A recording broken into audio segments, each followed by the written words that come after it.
Previously on agentpalmer.com, Tales Before Tolkien confirmed my love for more modern fantasy. Looking through the digital library and A to Z list of bands, and Hal continues to write, so we'll have to keep tabs on him in the future. This is the Palmer Files, episode 147 with Mark Bogner of Tangent Bound, the podcast network, and now Media Network. We discuss the origin of all three, as well as our similar paths to podcast listening, plus collaboration, momentum, DVD extras, mistakes, laughter, and plenty of, you guessed it, tangents. All aboard! Let's get tangent bound.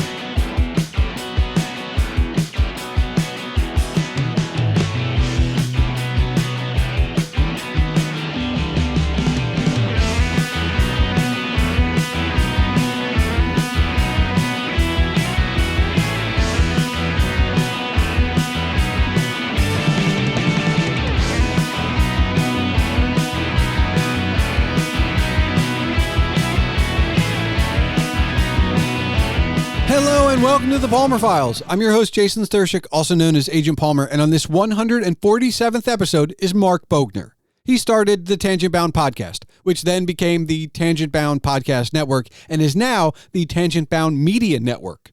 I've known Mark tangentially since connecting with him years ago because of his podcast network and the fact that more than a few of the independent podcasts I was listening to were all on his network. So fast forward to now. I wanted to know about Mark's future and his origins, which is what you'll hear, along with more than a few tangents and plenty of laughter. This is a fun one. But before we get into it, remember that if you want to discuss this episode as you listen or afterwards, you can find all related ways to contact Mark and myself in the show notes. You can visit tangentboundnetwork.com to see what Mark's been working on. And don't forget, you can see all of my writings and rantings on agentpalmer.com. And of course, email can be sent to thepalmerfiles@gmail.com. So without further ado, let's get tangent bound.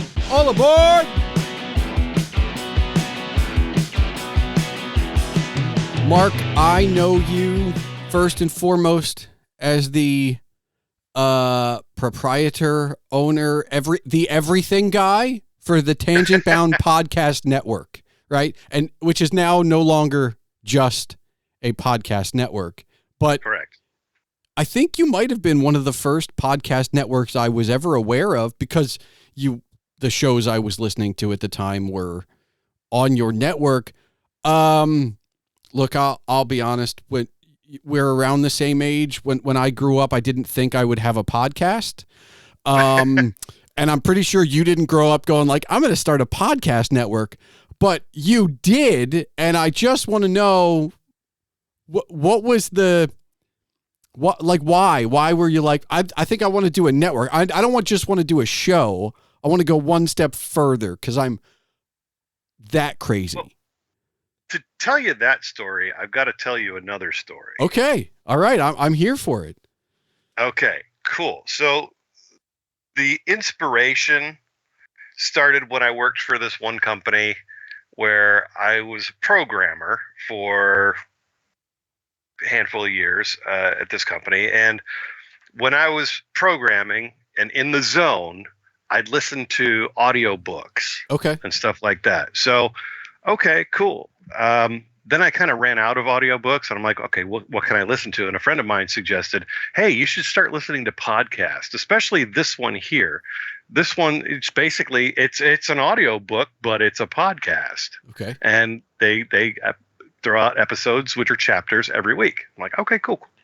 So I started listening to that. I'm like, oh, this is even cooler, you know? I finished up with that one and I'm like, okay, what can I listen to next? So I started surfing on my phone for podcasts to listen to, and I came across Kevin Smith. Okay. And which one? That, I guess Jay and Silent Bob Grow Old. Okay. All right. And then from there, it kind of spawned into some of the other ones that he had, including Babylon and so on and so forth. So, but and the one that he did with his wife. Yeah, that was short-lived, but I like that one too. Because my first was Smodcast. Like I think I started with the original and then kind of branched out from there. Right. Yeah. Because that's the one he did with Mosier. Yes. Yeah. Okay. Cool. So anyway, I got into listening to Jay and Silent Bob Grow Old because, well, I love Jay and Silent Bob. But Kevin said, in his words, Anybody can have a podcast. And all you need is something to talk about and a way to record your voice and a way to put it out there. Yeah, that's true. Then at that point, I was like, huh, okay. Because at that time, I was also listening to like The Nerdist. At that time with Chris Hardwick. So I went through that. I was like, okay, this is kind of fun. And then when I heard Kevin say, anybody can have a podcast, I went, really? Okay, that's cool. So my former coworker and I started the Tangent Bound podcast. And he went away, and I ended up asking my best friend to join me on the show. And that was, years ago. It's been a while since we've done anything podcasting, but we're going to be bringing it back, which, spoiler alert, will be. That's exciting. Yeah. But so I'm like, oh, this is really fun. This is cool. Great. And then I started working with Zach from the Blodcast Network. He was on Blodcast, and then he had just Zach, and we started doing a show called the Twofer Podcast. Like, okay, this is kind of neat. So he had the Blodcast Network. I'm like, okay, awesome. I want a network too. Okay. So I figured out how to get people started and how to basically hand them the keys to the kingdom and how to run their own podcast, how to monetize, how to do all this other stuff. And then we started this whole cross promotion thing between podcasts to say, I'll promote you if you promote me or whatever. And we mention each other, give shout outs. And that's where the whole foundation for the network came, is that we would, support each other and that we would truly network with one another. Yeah. So this is where I first hear about Tangent Bound, because I think a few of the podcasts I was listening to were not only promoting the network, which I think was smart of you to do, is what he's skipping over a little bit is that you were cross-promoting other podcasts in the network, but you were also, within those reads, was also a Tangent Bound network tag of some kind, because that was the thing I kept hearing. And around this time that I'm hearing this as a listener, still not, I might have been starting to get behind the scenes of 7 Days a Geek at this point, maybe. Oh yeah. But I like, love those guys. This is kind of like right before then, or maybe right after. So I am just a super fan of quite a few shows, and like I have the notebook somewhere where I started contemplating starting a podcast network, only because I was doing the promotion for like 7 different shows by live tweeting 7 different shows. And I don't know if I had talked to you in like DMs or like we Skyped or something, but I know at one point you had told me, I think I remember that you had told me, well, you're already doing like part of what networks do in lifting these shows. Exactly. I never went further. It only got like it was only on paper of like, these are the shows that I listen to and live tweet and basically give free promotion to every time they put out an episode. And to skip to the end, I didn't have a show at that time, so I would have definitely been part of the network had I launched it, but I'm the only show left. I'm the only show remaining from all those ones I used to live tweet. And so I think as one by one they fell by the wayside, I was like, all right, I think I don't know, like as a friend of those shows, by the time they shuttered, I was like, are you guys sure you want to do like but as like a network guy, I would have been like, oh, well, there goes my network. I'm going to have to start all over again. There are only a few handful of active podcasters left on the network. We had at one point over 200 different shows. We were actually nominated for fastest growing podcast network or indie podcast network. So that was really something. I set out to just, help people along, help them get their podcast going, get it started, give them the momentum that they needed. And, then it just became one big conglomeration of podcasts, and we started shouting out to each other, tweeting each other, throwing out inside jokes back and forth on social media, getting other people curious so that well, what does that mean? I should listen to that show.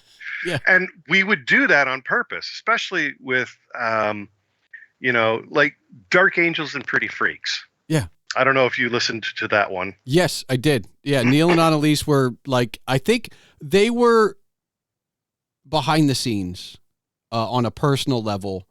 They were in that group of podcasters that became friends that didn't put pressure on Agent Palmer to start a podcast, but were heavily suggestive that Palmer finally start a podcast.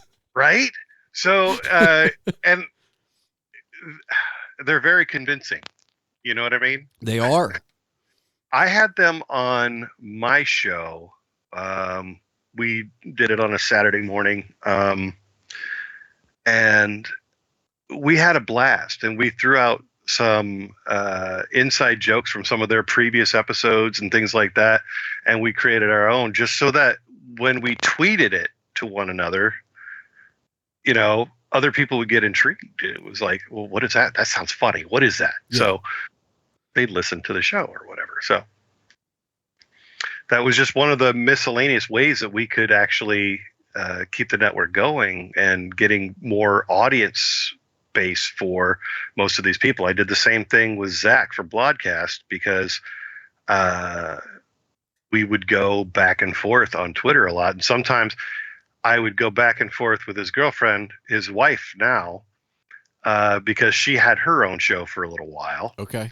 And, we'd throw little segments out to one another. And it was just that social media interaction that helped gain the momentum, because at the time I would, and this is funny to say because I would tweet it as Tangent Bound, but then I would retweet it as myself. Okay. So I can, so I was definitely just Agent Palmer at that time, but I did have one or two burner accounts that I don't know if anybody ever really found out about. Like there were a couple where, because right at the height before kind of some of these shows started to disintegrate like a Thanos snap, they were all getting on Mixler. Mixler was a huge for the live part.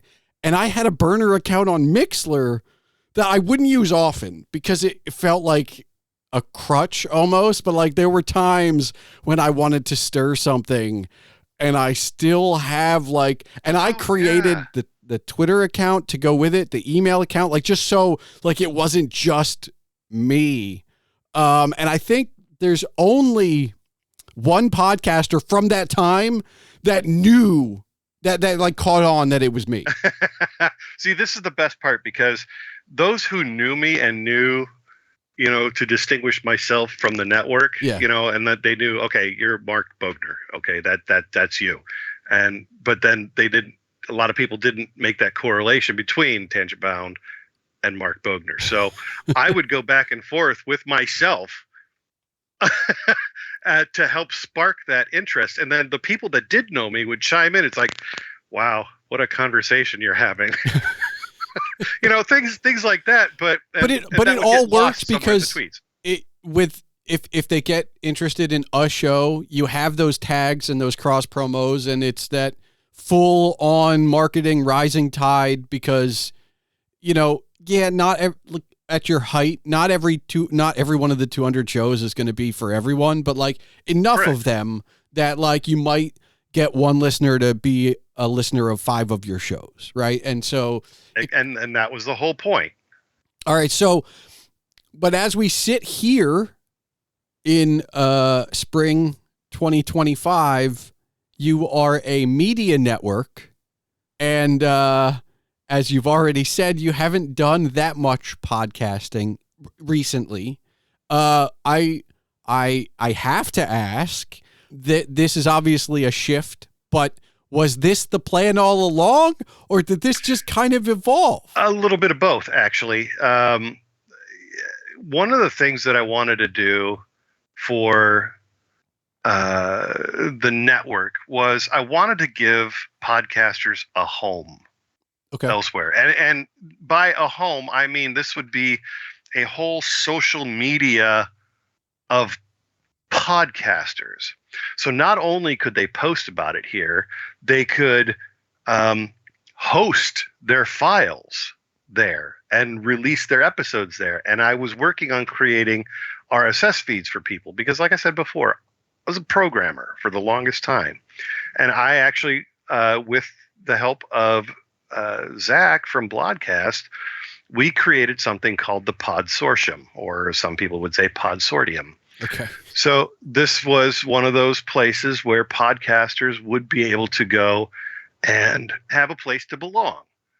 So with that, we decided, okay, so let's take it one step further. So this is a place where they can share their episodes. This is a place where they can talk to one another, comment on their episodes. Why don't we make it a hosting platform and people can have an RSS feed that would feed into, wherever your podcasts are being listened to, whether it was Satchel Podcast Player or Apple Podcast or wherever you had it. Yeah. And so I started writing that, and that ended up falling to the wayside because it was going to cost more money to do the hosting than we could afford at the time. So we kind of stopped. But before we did that, we started thinking, okay, so Podsortium, let's see, what else could we do with this? If we're going to be hosting things, let's see if we can make this multimedia. Okay. Let musicians in on this. Let them host their music like SoundCloud, or if they wanted to host their music videos like YouTube, but this would be here on our platform instead. And I had all that code laid out, but I didn't have a server to put it on, nor did I have the ability to fund the storage that was needed for that. So it was starting to get bigger than we could handle at the time. So that fell by the wayside. And we were going to, start extending, oh, well, if we're hosting videos, why not let's have amateur filmmakers. Okay. Or things like that. So we started down that path, and again, it got way too expensive, and we just kind of curbed it off to the side, and it was just something that never grabbed a hold. So I think with Tangent Bound Media Network, we're going to be doing a lot more of that stuff, but more like a television station, if you will. A little bit more production, a little less back end, maybe? Well, we're still going to have a little bit of back end. Okay. So right now, one of the things we're focusing on is there are 4 actually, that we want to film and bring out to the masses. And one of the things that we're also doing with these 3 shows is we're creating our own smart TV app. Okay. So you could download it onto your television or your Roku device or whatever, Amazon Fire Stick, whatever. We've got this app. We're working on putting it together so that we can stream our stuff. Okay. And the cool thing is like I said, I've got 4 TV shows that I want to get started filming. I've got other friends who want to do shows, interview shows like this, or Larry King style type shows. I've got a cooking show in the works. I've got a trivia game show in the works. I've got a sci-fi series that I want to do. It's more kind of like something you'd find on WB. Okay. All right. All right. So here's the real question then, right? Like we know that you have to be some kind of creative mind in order to handle the back end of any of these things. But we also know you have to have a technical mind. You were a programmer and you worked on the back end for these things, and you have some kind of a marketing mind. But I want to go back because obviously at one point you were a career programmer. What did you want to be? Like when you were a kid, like what like, obviously you ended up in technology, but where does all of this stuff? How did I get from one to the other? Yeah, because none of, like, I know maybe it's because of this show, because people, ask, I ask the question and they fire it back on me. So I've talked about it for 100 plus I know that, like, when you go back and 14-year-old me has a Tascam Porta Studio and I'm helping record bands, like, it's not a surprise I ended up with a microphone and comfortable in audio. You know what I mean? Like, none of that stuff is surprising, but I can draw that line. But, like, right now, there's so much, Mark. I mean, where do we go back? How far do we go? I have always had a penchant for wanting to entertain people, or having that ability to entertain people. Okay. So even as a child, I had no problems getting up on stage and making a fool of myself. From a very young age, I was always on stage. Okay. So, like, I was in a lot of the school plays and stuff like that throughout high school. While I did do sports, I also did drama club. Okay. So that was kind of my rush, if you will, at the time. So, there were people that decided they wanted to do, sports or racing or drugs or skydiving, whatever gave them that rush. Put me on stage under the lights. I was happy. That was my rush. That was my drug of choice. Okay. That gave me such an adrenaline rush to be up on stage and to be somebody else, which that's a whole nother story as well, because that was kind of my escape from reality, is to become somebody else, I got you. But I spent all my time watching television and movies, and then I started learning behind the scenes stuff, that whole aspect of, how do they do that? How do they do that? And in 2008, I can tell you, I did my very first video. Well, I mean, I've always been playing with video and stuff like that, but I did my very first special effects video. Okay. I was testing the waters, and it was me and my daughter, filmed out in our backyard. Got a tree line that butts up to like a farmer's field. So I had her kind of do this sneaking motion like she's running towards or away from danger or whatever. And as she's running, I throw special effect gunshots and sound effects and little dirt hits. So it looks like it's hitting the ground behind her feet. Yep. And then one that hits right in front of her where she stops, she turns around and throws a fireball out. Okay. And she runs away. That was the first test, if you will, just to see. This is 2008, so this is in what? At this point, it was early After Effects, like CS3. Okay. So Adobe After Effects, for those that are not familiar with it, is a compositing software where people are able to put special effects and motion graphics together, and they can create all the wonderful special effects that you see in movies, movie magic. Long story short, that started it off because I wanted to see, because my true goal was because I wanted to make lightsabers, and I wanted to have a lightsaber battle. Okay. So after that, I'm like, okay, I can do this. After Effects has gotten much better since then.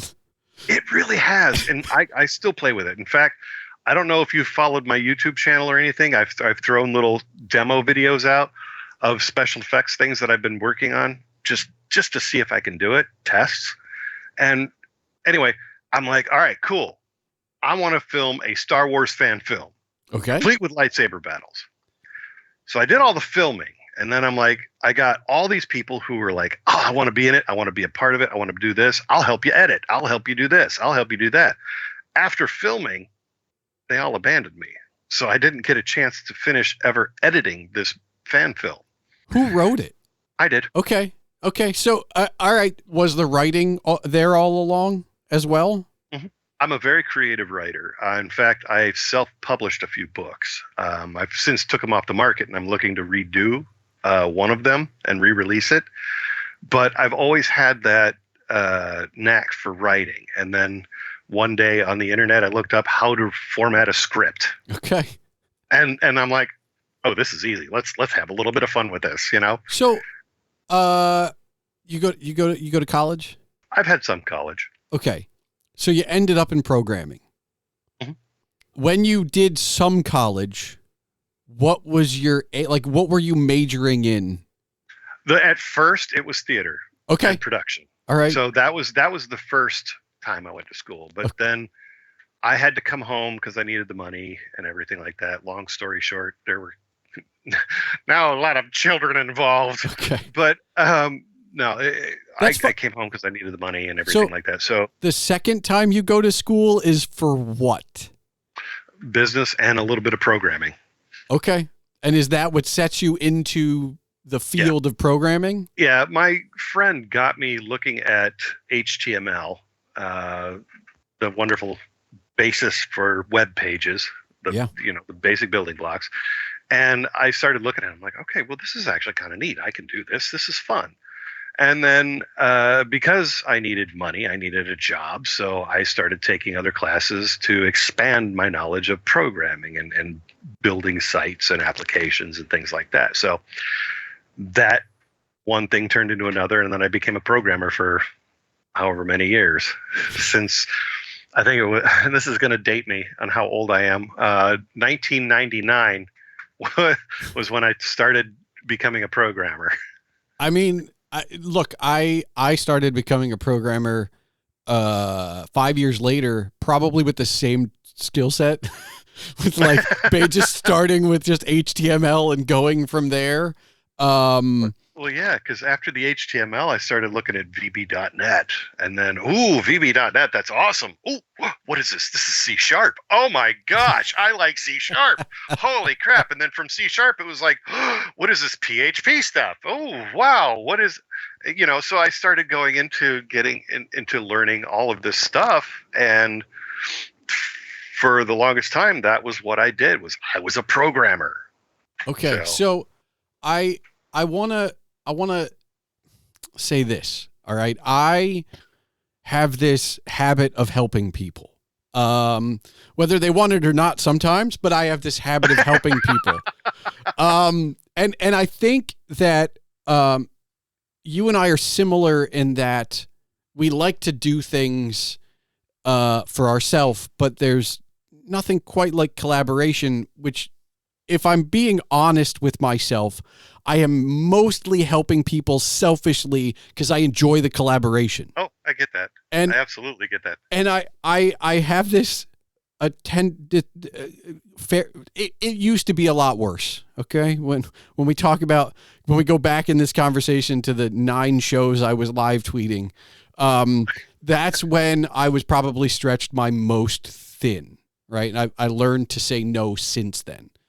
But I've always been like, all right, what can I do and how can I make it bigger and how can I involve other people? Yes. I think only now in retrospect, looking back, I can go like, oh, I wanted the collaboration because everything else I ever started and finished was solo. And those are great. They're not as fun. Yes, that. Exactly. All day long, that. Okay.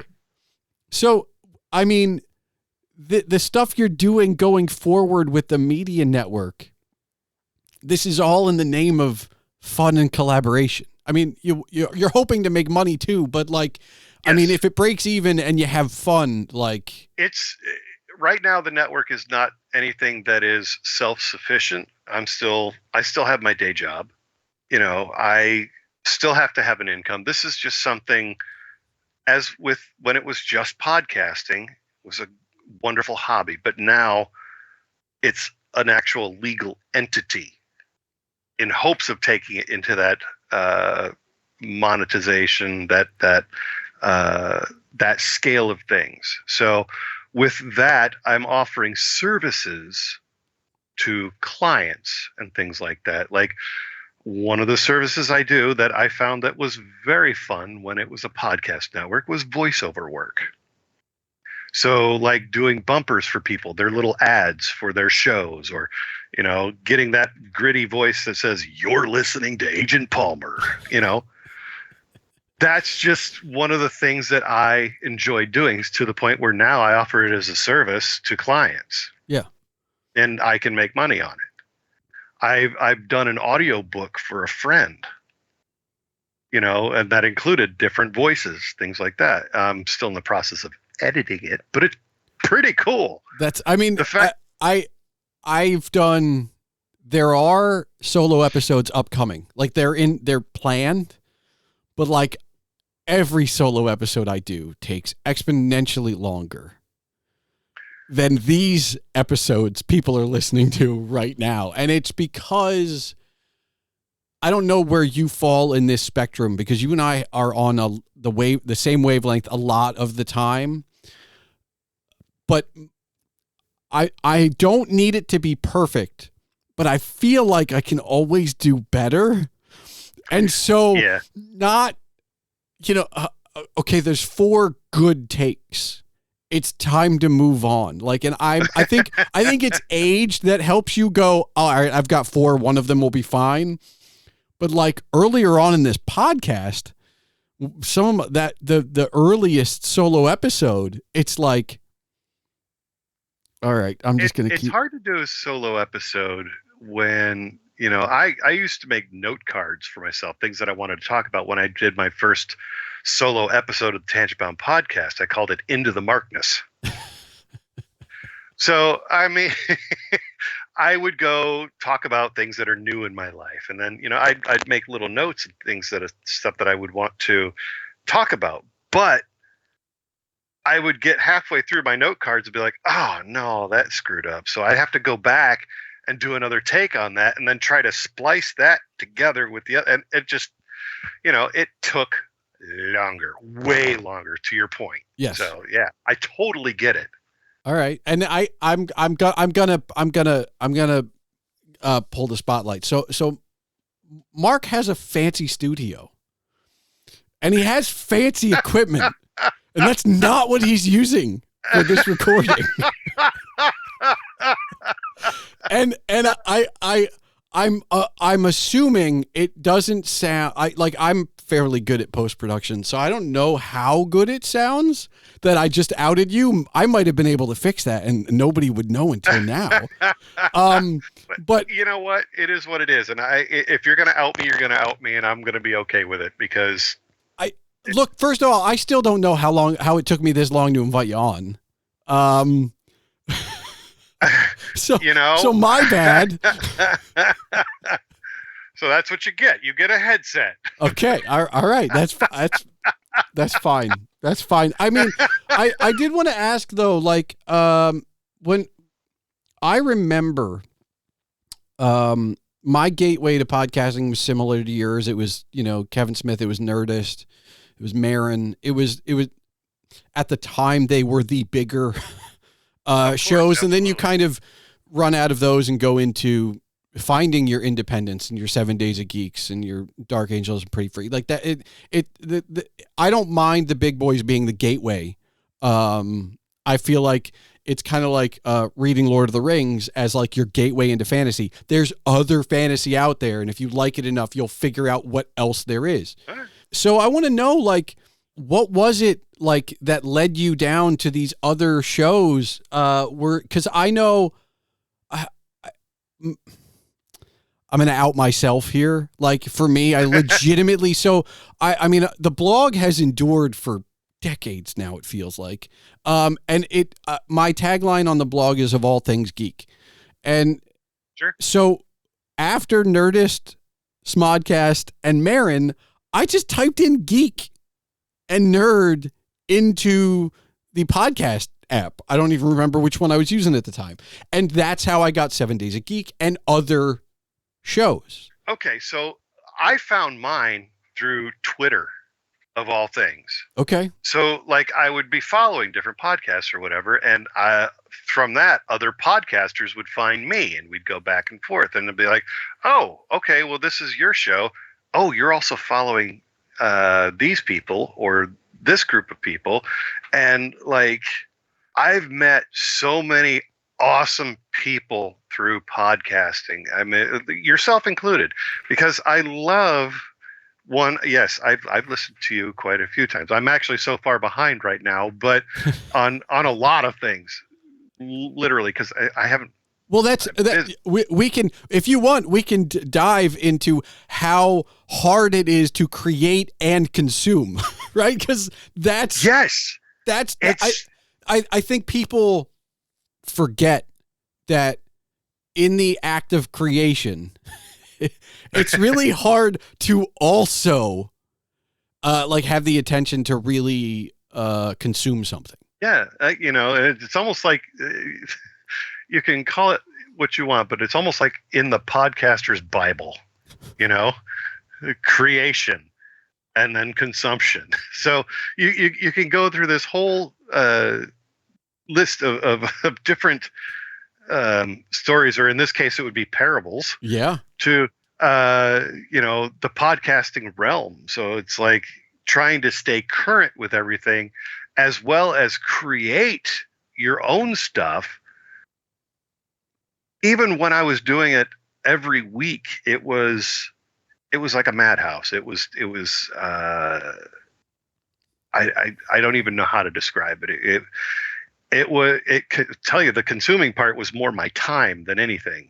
So, well, that I think time is one thing, but I've found, look, the amount of shows I listen to now pales. Like, I mean, it's a fraction of what it used to be, right? And part of that, and it's not just time.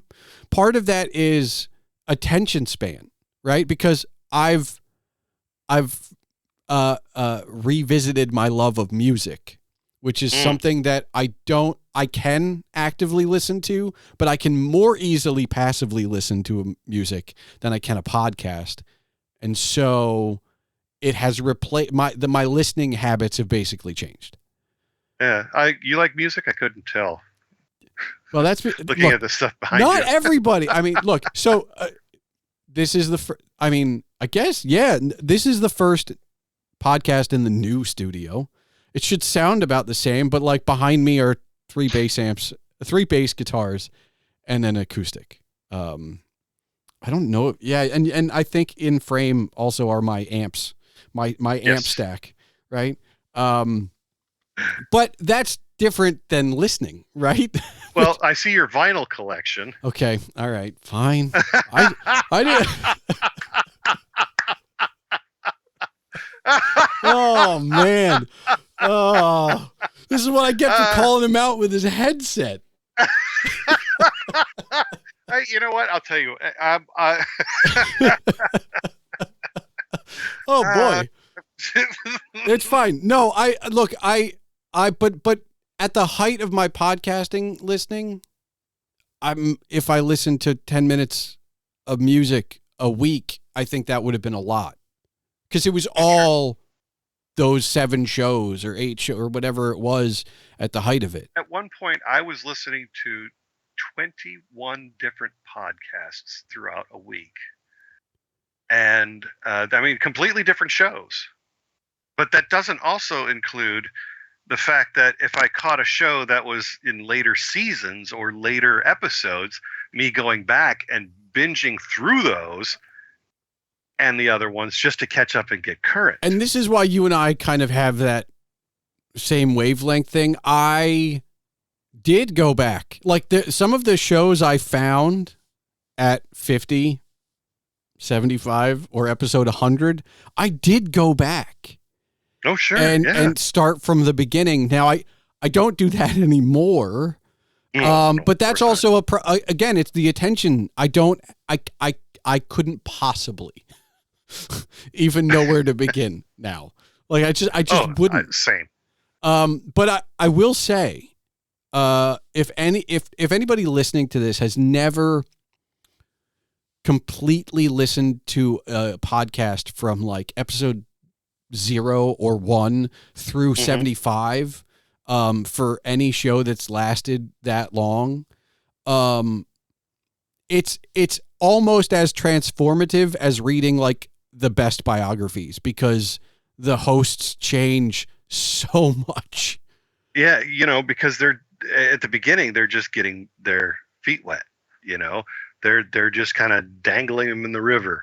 They haven't quite got to the point where they're in fully submersed and swimming. So they are just finding their way. And when you look, even my show, when we first started, we had terrible quality mics, not like headsets or anything, but we had terrible quality mics until I finally broke down and bought this entire Behringer mixer set, and it came with 2 Behringer mics, and then it was like, oh, we're in the big leagues now, but it still sounded like crap because we didn't know how to work it correctly. So yeah, getting used to that up until I think it was when my best friend joined the show. Yeah, he's always I'm going to date myself again. I've known him since the summer of 1981. Okay. That was right before second grade. That tells you how old I am. Okay. Yeah. So he's always been a bit of a techie. So he would go through and like... He sat down and went, wait. What are you doing here? Exactly. Because he's like, I wonder if there's a way that we can improve what we have. And then sure enough, he dove headfirst right into it. And he's like, I got these Audio-Technica mics. I got these awesome headgear, studio monitors. I've got this cool little mixer. And we ended up actually, in order to do our show with best quality sound, I learned this from a podcast called Fistful of Podcasts, which was the guy who's based out of Arizona. But his co-host, and because his co-host was in Nevada, and they ended up actually recording their own audio. Okay. And then they would hand it off to David, who was the showrunner, and he would mix it together. And that was, it took out any lag, any sound quality issues. And we ended up doing that all the way up until we kind of stopped for a little while, which turned into years. But that's how the hiatuses tend to do that. Right? Because we got out of it so much to the point where I was like, you want to? Nah, I'm kind of busy. So let's maybe next week or whatever. And then it just kind of... Okay. Isn't it kind of amazing just how easy it is to keep it going? Even though once you stop and you look back, you go, I have no idea how. Like, I love the man. He's like a brother. And I'm not throwing him under the bus, even though he's probably not listening. But if it is, I love you, Bill. But Bill Sweeney of the Wicked Theory podcast. Oh, yeah. Finds it harder now in talking with him to start the Wicked Theory podcast back up than it was when it was a grind to the 200 some episodes in a row he did. Right? It's true. And I look at that and I go, thankfully, my show releases every other week. So my grind's not quite a weekly show, but I also know exactly where he's coming from, where it's like, I don't know what would happen if I stopped this for like a month, like just took one episode off. I don't know what that would be like. And it's like, how do you start up again? It's hard to do that. There have been a couple times where there was no episode with us because of whether it was some schedule conflict, and to pick up maybe a couple weeks later, it was one of those where it's like, okay, we have to do this, have to do this. But unfortunately, if you let it go too long, it's next to impossible to get back to it and to find that momentum again. And especially after a certain amount of time, like especially for me being a couple years. So let's just say a couple of years. It's We'll just say a couple yeah, years. a couple years is fine. I have to go back. All right, so when I was coding, I would listen to music. You were programming with words. You were programming with audiobooks and podcasts. Did you ever code with music, or was it like? Oh yeah, sure. Okay. It really depended on my mood. A lot of times when I first started out, it was music. Okay. All day long, music. I found was great. It was the beginnings of internet radio, you know? So I found this great internet radio station that always had this great music with great beats and good pacing. And it was on live365.com. But I would go through and I'd hear these rhythms, these beats and everything like that. And I could start typing and going into the rhythm and getting into the zone with it. And I was very productive at the time. How did you get into that same zone with words? This is. It was difficult, but I have this weird ability. Have you ever listened to one song but started thinking about another and the melody in your head while that song is playing? Yeah. So you've got this one beat that doom to doom to doom to doom, and then you've got this other beat in your head that's going and you're trying to get that correlation kind of thing. I have that ability to separate the two. Okay. And I about freaked my wife out because we were every once in a while we'd get into these conversations. Here we go off on a tangent, which is why tangent bound. All aboard. Every once. Yeah, all aboard. Yeah. So we would do these little games. We still do, but where one of us would say like some sort of key phrase or whatever that would remind us of a song, and then from that song we would quote some lyrics from that song using that phrase. Okay. And then she'd go on and use one for hers or what have you. So she would get frustrated sometimes when there was music already playing on the stereo and I would start singing the other tune that we were talking about. Oh, okay. And while that one's playing in my ear and I'm singing this whole other tune, she's like, how do you do that? I don't know. So with the programming, going back, sorry about that tangent. With the programming, I found it easy to listen to a story and let my mind wander that way while I'm focusing on this, and I could get in the zone and I could be, writing lines of code.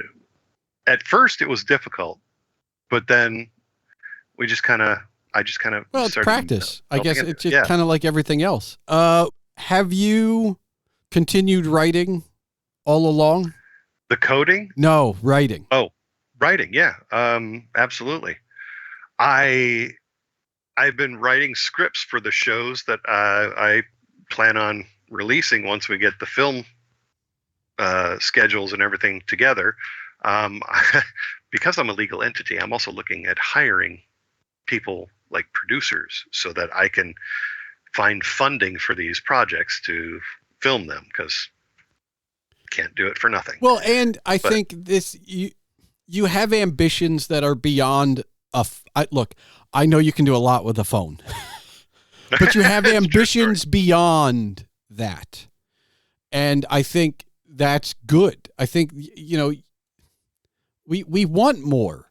I've been lucky enough to, look, if we're going to talk about all the podcasters I knew that don't anymore, I have 3 mixers in my house. The first 2 were gifts of people that were like, I upgraded or I'm done here. Those are the best kind of friends. And so, but without that, I don't think this show would exist, or it would in a different way, right? Like I couldn't do it. And with the shows you're talking about, yeah, I mean, you could get 7 people to stand around with 7 different cameras and try and link it up and all that. But you want a little bit more than that. And I think that's good because we glossed over it because I didn't want to go on my soapbox. Kevin Smith is not wrong when he says anybody can do this. That's a but true he's story. also incorrect when he says anybody can do this, because it's not just turning on the mic, recording, and publishing. Like, there are exponentially more steps than 3. And so That's a true story. I think that there's a lot of people that gloss over that. And while you could do this with a phone, that's not the ambition, right? You want it to be polished. You want it to be something more. And so it takes a lot. Absolutely. It's almost like a child. Like, it takes a village, right? And I think when you talk, especially when you talk to children with kids, occasionally they will say, I have this many kids. And you're like, wait a minute, I've met your kids. You only have 2. And they're like, yeah, but I also have 3 podcasts. So that's why I have X number of, they're loved that much. And that you're going into this with that kind of, ownership. Mentality. Yeah. Yeah. Oh, there you go. And it's true. It's absolutely true. I mean, if you're passionate about it and you have that drive, that passion, and of course, a bit of the know-how, instead of just, trying to just use your phone or whatnot, you can accomplish it. Now, okay, there's a lot of people that have the passion but don't have the ability. So they're not to speak bad about those people, but there's, maybe get some help with that, like especially the production side of things. Look, so all I know is every time I see Tangent Bound post for a producer, I go, I just wish he was a little closer. Well, that would be cool, because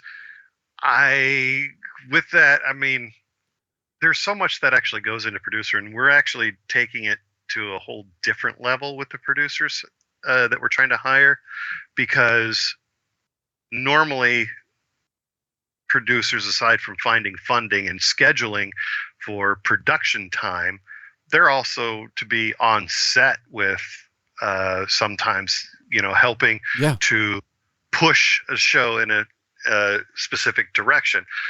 But we're taking it to a different level, to the point where we just kind of want somebody to help us find the funding and the scheduling and to make sure everybody's on track. And that's why it's only a part-time job. So where did you learn it? Like, I'm gonna, you see, we'll just date ourselves all over.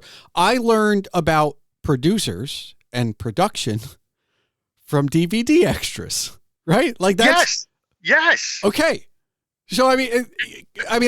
Yes. I didn't go to film school. I had DVD extras. Like, that's what they're for. The whole behind the scenes stuff. Yeah. Everything, all about that. But the other thing is that because I wanted to do some of these grand scale projects, I decided to start, reading up on stuff like books, how-to books, how to shoot video that doesn't suck. Okay.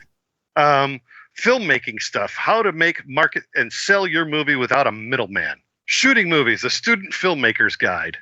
So, I mean, there's all sorts of different things that I'm doing to help this along, so that I don't shoot video that doesn't suck. Well, that's and I think I'm excited. I'm gonna say this on. I usually don't, but like I will. Like, you're gonna come back after you've got a few of these shows launched, and we're gonna do. We're going to learn just what Mark learned launching all of these things. Well, the other thing, surfing the internet, things we didn't have growing up, if you really wanted to look for this information, you had to go to a library or find an encyclopedia. And silly me, when I go to an encyclopedia, the first one I look for is the letter S, but, for other reasons. But, we didn't have that growing up. So now there's YouTube videos. There's you can take classes online on how to produce films, how to write scripts, where to find a template that you can use to write a screenplay or a teleplay. And because of, that creative gene that I have, which sometimes takes over and my mind just goes, Look, it happens to all of us. We all have, how many more ideas or kernels of ideas do you have than things you've even started, right? Not even things started and finished. It's just like, so yeah, it's there. And I think you're ahead of the curve because I know you're okay to make a mistake, right? Like, and I think that's probably if we wanted to go back to Kevin Smith, like just anybody can do this. If you're willing to make mistakes, yes. Oh, yeah. Because books, the internet, YouTube, talking to other people, making a mistake might be the most educational thing you will ever do. Absolutely. And you are 100% correct, because that knowledge can only be gained by making that mistake. I have failed. Failure is one of my biggest fears. I mean, that is the biggest fears. I'm not scared of snakes, spiders, death. That doesn't scare me. What scares me is failure. That's the biggest thing for me. So when I make a mistake, I kind of take it hard, but I learn from it. That I don't do it again. But what you said is so important. A mistake is not a failure. Right? Like, you make that delineation somehow, some way, because that's what you just said. And that is in any other context, that's everything. Sure. Absolutely. And with that, that's how you're going to learn, is to make that mistake. And so that you don't do it again, or if you do it again, and, go big or go home. But, it's just, I don't know. It's one of those things where it becomes trial and error. And how else are you going to succeed if you don't know how to fail?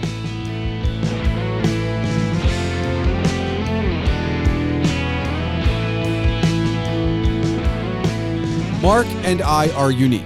We're not as rare as, say, a unicorn, but we aren't common. We are creators who can work on our own, but also excel within a collaborative or facilitative environment. We're equally passionate about our own things as we are helping others get to their things. And this is where we have to be purposefully general, because we're here to help. And we're more helpful than most facilitators because we are also creators on our own, so we know our collaborators' pain. We've had writer's block, and we have overcome writer's block. We've gained and lost creative momentum. We've helped others, and we've been helped. We've been in the weeds at every step on projects across many mediums. But there's one more thing we have in common, and that's how this conversation ended, with a universal truth that keeps Mark and I going, because we're always willing to learn from mistakes. Mistakes that we're not afraid to make, because a mistake is not a failure. The sooner you learn that as a creative, the further you'll end up going. Thanks for listening to the Palmer Files episode 147. And now for the official business. The Palmer Files releases every 2 weeks on Tuesdays. If you're still listening, I encourage you to join the discussion. You can find all related ways to contact my guest Mark and myself in the show notes. You can visit tangentboundnetwork.com to see what Mark's been working on. The cooking show may be simmering more than the others, but I'd have a snack to hold you over until it's done. The music for this episode was provided by Henno Heitur. Email and comments can be sent to this show at thepalmerfiles@gmail.com. And remember, your home for all things Agent Palmer is agentpalmer.com.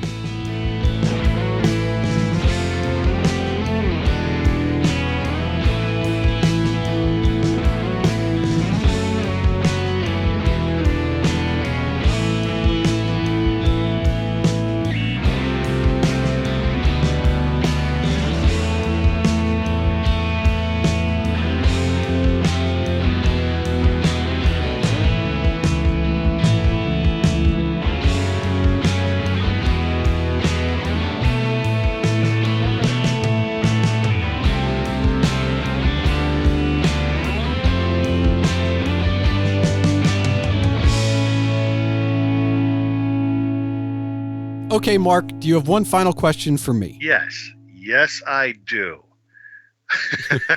I saw you were about to take a sip, so I waited. No, I'll still drink. That's fine. I don't know if you're keeping that last little conversation that we had in this about you checking levels and everything like that. What was the deciding factor that made it so that you needed to do that? Was it one of those things where you didn't check properly and you went the whole show and realized, oh, I think I made a mistake? Or was it one of those where it's like, I started off that way because that just seemed like the right thing to do? So I did cut it out. So what Mark's referring to is I told him that we were joking about having not hit record. And I said that I hit record before I start the call because the pre-show, hey, how you doing, banter is when I check my levels. I think it started, I think it goes back to 15-year-old me. Because 15-year-old me with a Tascam Porta Studio and a bunch of friends trying to become rock stars. We were never that good, but like that's what it was. Was it that you knew your 3 notes and you were just gonna be all set? That was me. I was the weak link. That's why I was a bass player. But hey, now bass players get a bad rap. But bass players are the coolest. I think so. But I think what it is at the time the Tascam Porta Studios were expensive, and I was lucky enough to have one, actually 2. But they ran on tapes. They ran on cassette tapes, not quarter inch, not 2-inch, not 1-inch, not reel to reel. We're talking about cassette tapes, which were a dime a dozen at the time, right? So sure. I think it just stems from there, where it was, if somebody was about to play, I hit record.